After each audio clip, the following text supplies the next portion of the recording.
So the last thing I want to talk about when you do your fuel in an oil filter and oil change, I highly recommend not doing them at the same time. You can do them on the same service, but don't do them at the same time. I have a friend of mine, he works over at a dealership, and one of the new guys dropped the oil and the filter and the fuel filter all at the same time. When he put the new oil and the fuel filter back on, a big truck, you have to prime the system, and it takes a little while for it to crank and crank and crank, and then for it to hit. Well, because he did the oil and the fuel filter at the same time, the engine, there wasn't enough fuel pressure in the system to get the engine to run, and he wiped out three of the main bearings because the engine couldn't run. Once it fires up, then the oil pump really works well and pushes oil all to the bearings. But it was the 3 main bearings that were the farthest away from the oil pump that got wiped out because he was cranking, and then it finally fired and it was knocking. So if you're going to do it, you can do it in the same service, don't do it at the same time. As you see, I ran the oil and then fired it up, got the oil pressure up, then did the fuel filter. Just one of them things, you never know. You could wipe out a bearing and you never know. But yeah, here we go. Well, we have a new problem that popped up that I never really paid much attention to before. The high idle circuit is not working in this truck. If you look closely at it here, I did mention to the owner that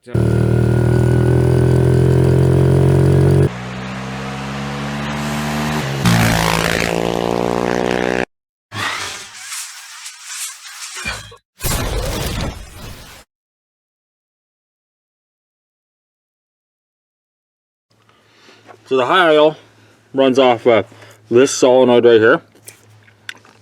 There's a temperature sensor that comes over the crossover pipe right here. Oh, in case you think I sound funny, I do sound funny. I'm eating a sucker. Anyway, so the engine PCM uses this temperature sensor to tell the computer that the coolant is cold and that the high idle solenoid needs to be activated. So what I think the problem is I think this solenoid is I think the pressure switch here is well, it's as old as the truck is. So the truck's 93, so it's what, 28 years old. So I think that temperature switch has gone bad. So these are normally closed. So when the engine warms up, the circuit gets broken and opens up. So if I got it figured out right, there should be 12 volts coming into one of these ends. It'll run through the temperature switch back to the computer. The computer will tell this circuit to turn on. We'll get 12 volts on the solenoid here, and it'll push the pin out. So when you put your foot on the throttle, it'll push the pin out and it'll hold the throttle valve open a little bit. Hence your high idle. So got to get some an ohm meter and some tests and some tools, and we'll get out here and we'll figure out why this isn't working. I hope I got the camera set up right. I don't know what you're going to be able to see. Got it kind of backwards. Okay, so what I'm going to do is I got my voltmeter here. I'm going to put my voltmeter on continuity. So when I put the 2 leads together, I've also got it on so it'll make noise. So let's see here. It'll make noise. So when you're just continuity, it should make noise. So if I have this switch figured out right, or this temperature sensor figured out right, then the switch should be normally closed, which means power continuity should be able to go through the switch. So let's see here. And I got nothing. Test our equipment. Equipment's good. Nothing that way.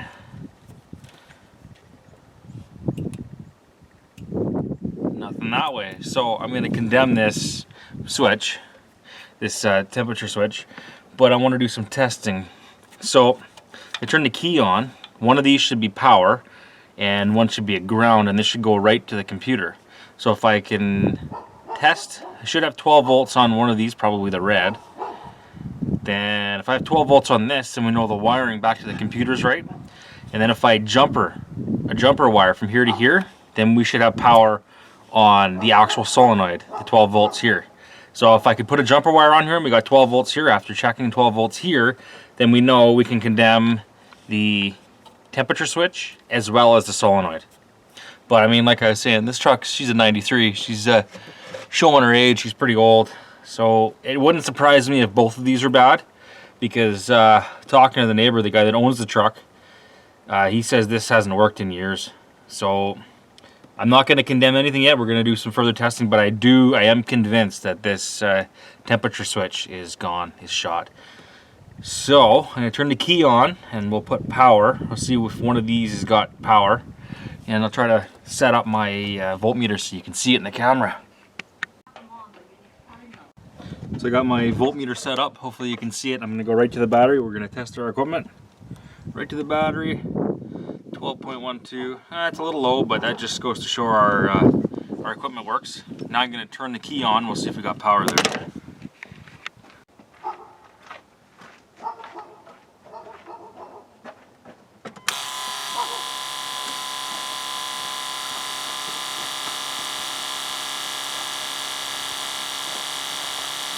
So if I've got this figured out correctly, and now I'm going to have to talk over the lift pump. So if I got this figured out correctly, I should have power on one of these prongs here. So we'll put it in here, just shove it in the connector here, and set that up so you can see it. I'm just going to go right to the negative post of the battery.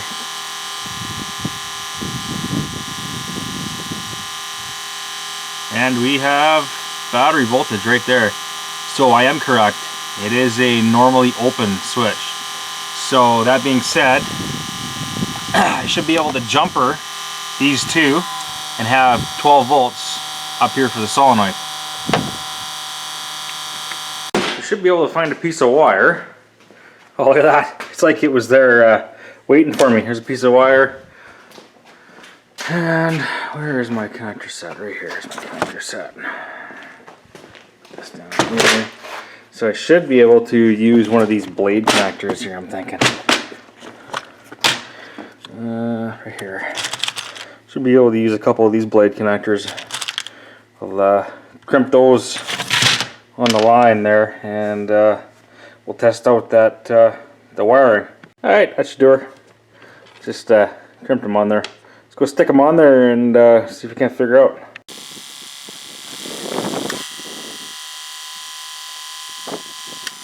Alright, so I got my jumpered wire. Turn it so you can see what I'm doing here. Got my jumpered wire. We're just gonna hook this up like this and go on one end of the connector and then the other. Hopefully nothing catches on fire here. Oh, okay. That's good. That's a good sign. No smoke. No fire. Now, if I have this figured out right, we should have 12 volts right on the solenoid here. Solenoid on. See the connector. See if I can get the voltmeter out here. See it? So, if I got this figured out, with the jumper on there, we should have 12 volts right on here. So, like before, I'm going to go right on there. Go right to the battery negative. See if we got power on that.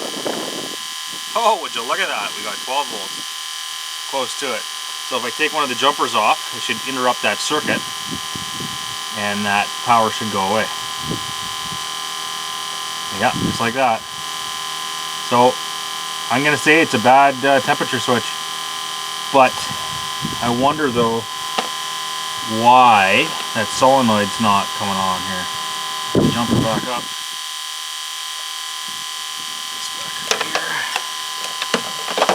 See if we get any noise, any action, any clicking. Nothing. Nothing. So the way these are designed is you should be able to go in there and step on the throttle and it'll push the solenoid out and hold the throttle open. I don't know how close I can get you down there, but if you look right down here, there's a pin that comes off of that. Nah, you're not going to be able to see that. See if I can get you right down in there.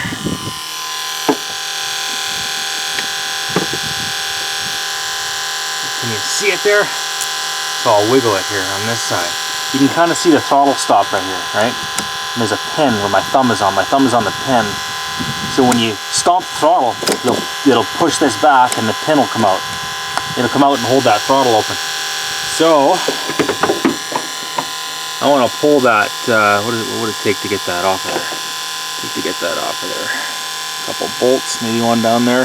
I'm gonna pull that high idle solenoid off, and we'll throw it on the bench, and we'll see if we can't make it work in the shop there.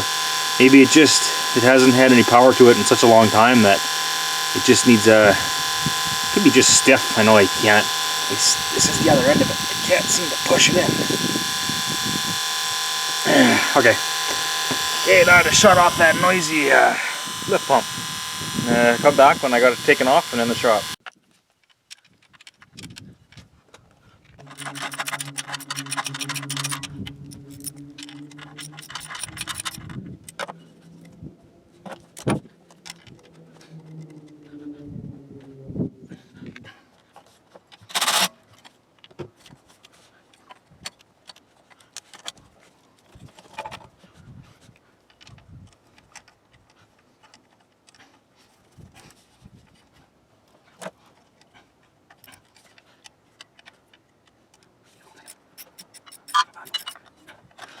Oh, I don't want to drop that down there.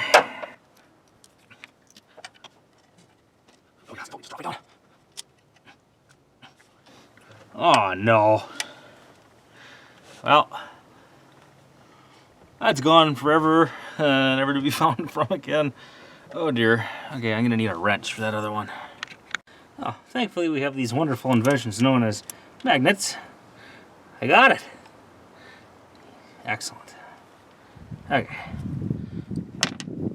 Kind of want both of those on there. You don't want this solenoid falling off of here.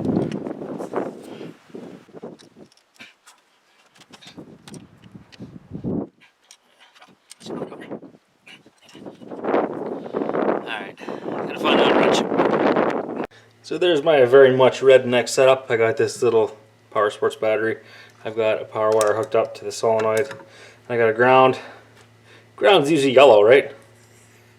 So if I touch this anywhere on the ground, it should spark or it should do something. So I'm just gonna brush it across the top here. We'll see if the solenoid can move.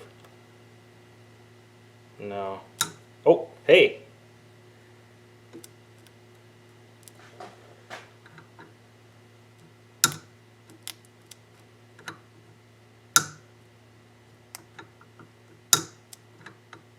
Well, it works.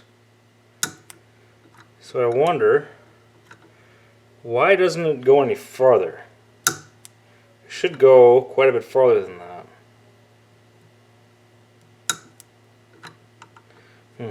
Well, let's bust into her and see what we can figure out.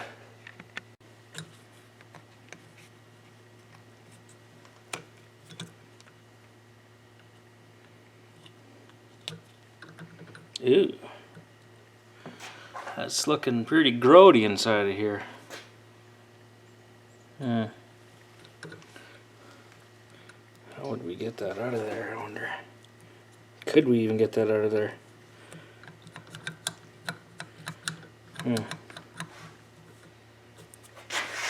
It is all crimped over here. What's got me curious is why there is a flathead on here. Now, I'm not a tech, I'm not a mechanic, I don't really know this stuff, I'm not a diesel tech. I just look at stuff and I try to learn. So I wonder why this has adjustability in it. Is it unscrewing? Oh, it is unscrewing. So I wonder then, if we just have to screw it in a little bit farther. Because this would be, this would be the high idle, how high the idle is. Yeah, okay. I would, however, like to take this all apart and clean it up. So I don't know if I'll be able to take this all the way out. Now these solenoids are pretty cheap from what I could find online. You know, $15, $17, so I'm not afraid to break this one. You need that temperature switch anyway for all this stuff to work. So I wonder, let's take the crimps off. See if I can take the crimps out of it and pull her out. And you can see these little indentations on it here. That's how they like crimp it on there, so this part can't come out. But I'd like to get it out and clean it up and just have a look at what I can find inside.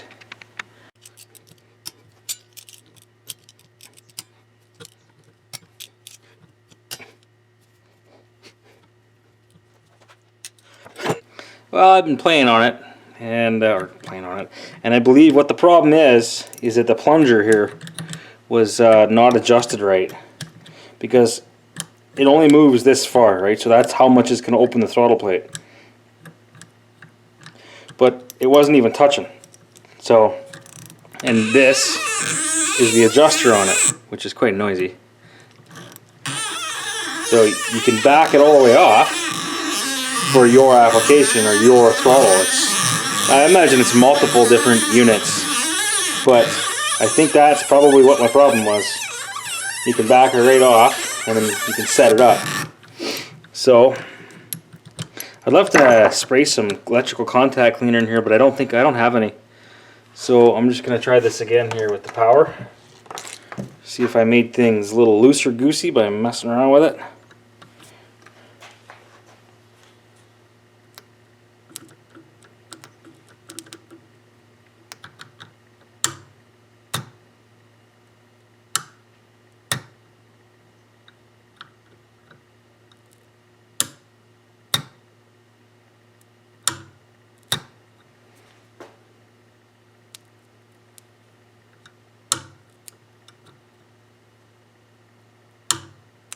I don't know, man. It doesn't move very far.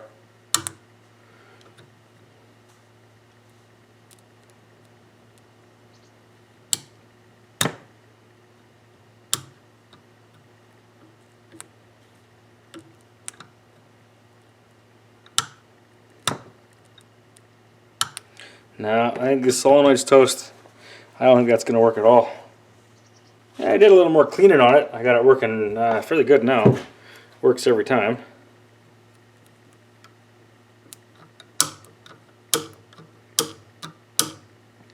And it's strong enough to where when it's on, I can't pull it back.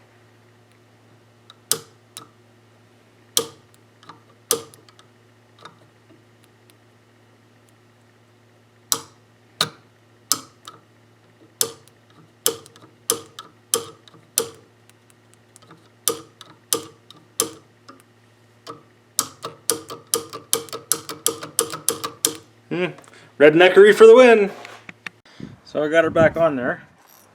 Now we just have to adjust it, right? Should be able to adjust that. Have her touch the throttle linkage. Now, you know what? I'll move you around to the other side so you can actually see what I'm doing. So I got you right down in there. And you can see that pin. I'm moving that pin by hand. So that's as far as it goes. And if you look right there, that's the throttle plate that you push to open up. So this was it wasn't adjusted right, or it just backed itself right off. So I should be able to take, actually I gotta get an extension on this. So I should be able to adjust this. I should be able to turn this in and have that pin get snug right up against that throttle, I don't know, I call it a throttle plate. I don't know what you call it. Okay, now we're starting to just touch in there now. I see starting to open it. But we want it to be all the way adjusted back. So you want it, see how we got to be able to pull back on it and not have that move at all. But you see now, when that solenoid comes in, it'll open that up just a little bit. So we got to go just a little bit more on it. And now we're close. Now it's going to open it up to there. Almost. A little bit more. And my tool fell apart. Insert joke there. Honey, my tool fell apart. Okay. Best part about the camera is I can't actually see from the ground, so I can see what you guys are seeing, which is fantastic. Okay. How's that? Now we don't want it to keep the throttle plate open. A little bit tight, but that's what I'm going to work on. And then I'm going to keep the jumper on there because that switch is toast, right? That temperature switch hiding underneath of there is toast. I'm going to turn the key on. We'll hook the power back up, and we'll see if this thing can move on its own. If it can, then all we got to do is get a temperature switch down there. If not, well, we're going to get both. I think we should just get both anyways, seeing as this stuff is so old. But yeah, now it actually works. Right now it'll pop her open high idle. Cool. All right, I got her set up, and you're looking right down here. So when I energize that solenoid, it should push that throttle open just a little bit. So we'll go and we'll turn the key on, and I'll energize that solenoid. Okay, here we go. Oh, moved a little bit. So then the procedure is you go put your foot on the throttle, you should open it and hold it. Oh, would you look at that? Holy crap, it's working. Now if we take the power off, it should close again.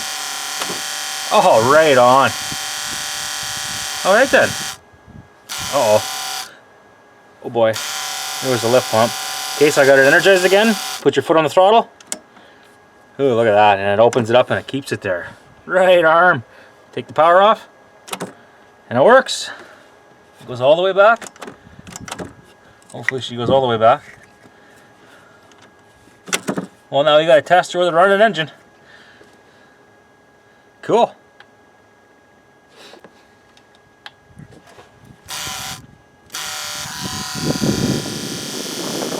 You're up. Yeah, take the camera off of there, and we'll pop it up, and we'll see what the idle's like on her now. Hopefully she doesn't try to run away, or I'm going to be shutting her down pretty quick.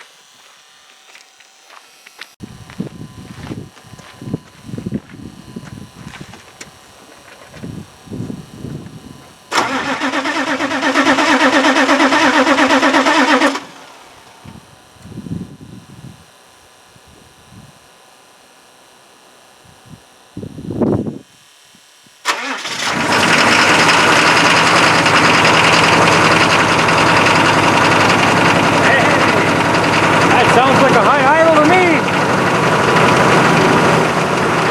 Yeah, baby.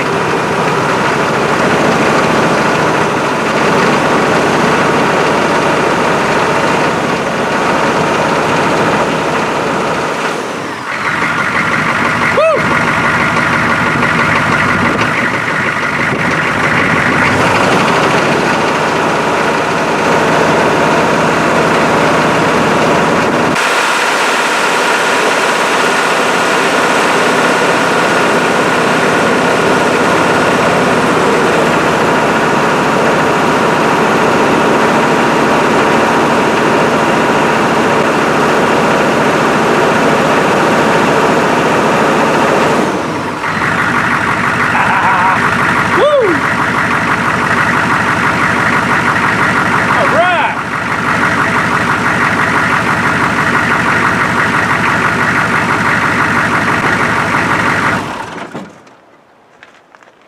I talked to my neighbor. There's two ways we can deal with this.